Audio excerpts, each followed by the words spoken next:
This is Ramon Abbas, popularly known as Hushpuppi.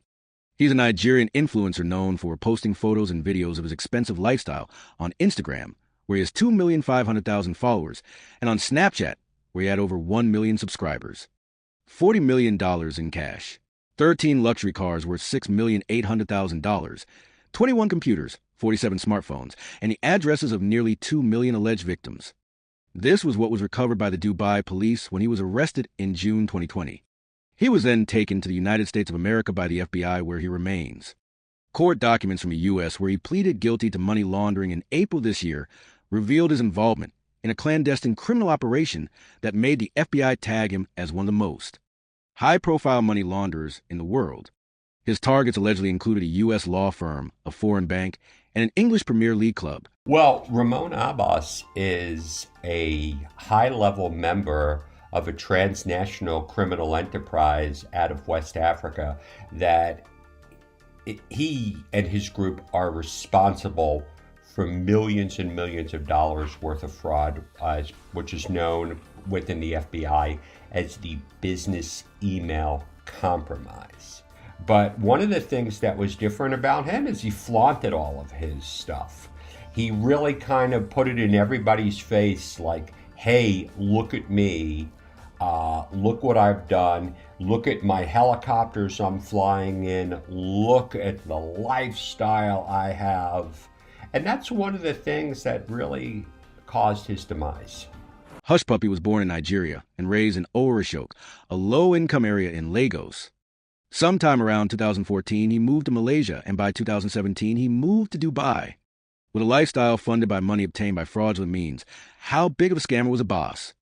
His former lawyer, Gal Pazetsky, describes him as a middleman.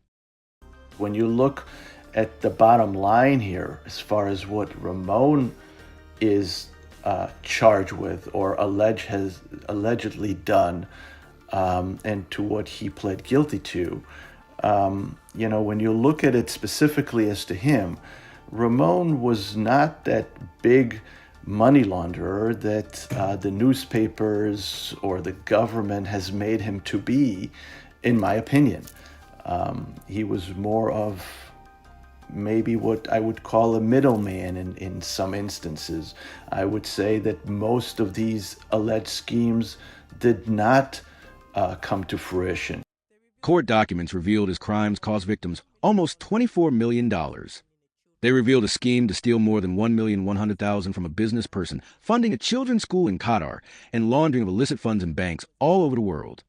In the early 2000s, when Hushpuppi was a young man, there was the explosion of internet cafes across Nigeria. Young people flocked to these cafes as a source of entertainment. Not too long after, reports of cybercrime started to emerge as young men in chat rooms illicitly obtained money from the friends they made. Cybercrime expert Dr. Adedeji Oyenuga has studied these men and their crimes.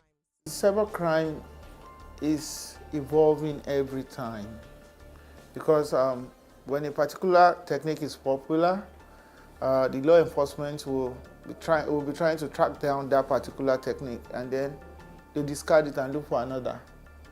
They always come up with newer techniques. For example, when they realized that they could be tracked on their laptops, they came up with the idea of VPN.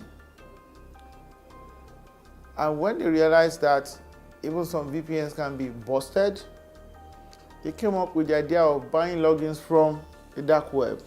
One of the techniques Hushpuppi used to successfully obtain money from his victims was via business email compromise. Nigeria is listed by the FBI as the 16th worst country affected by cybercrime. In a recent research by cybersecurity company Agri, it found that 50% of all BC attacks originate from Nigeria. Meanwhile, Hushpuppi is looking at a prison sentence of up to 11 years.